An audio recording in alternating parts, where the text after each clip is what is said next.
انت كمان يا اوتاكا رصيدك خلص من الستر. اتفرجوا معايا الفيديو ده كده. اقول لك كلمتين، كلنا هدير عبد الرازق، كلنا فينا بلاوي كتير قوي قوي قوي قوي قوي، بس الفرق بيننا وبينها الستر. هي سترها خلص، انت سترك لسه ما خلص، فان انا ادخل في انت بقى كنت بتقول ان دي انسانة رصيدها خلص من الصدر. طيب وانت؟ انت ايه؟ انت المثال الحي للموضوع. انت النفاق على وجه الارض.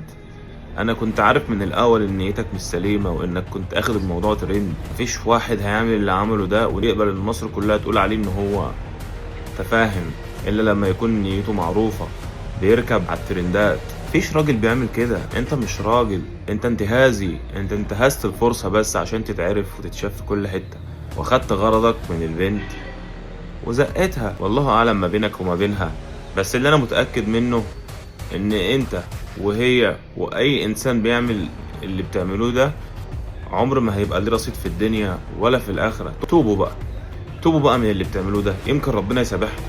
وكفاية قرف بقى.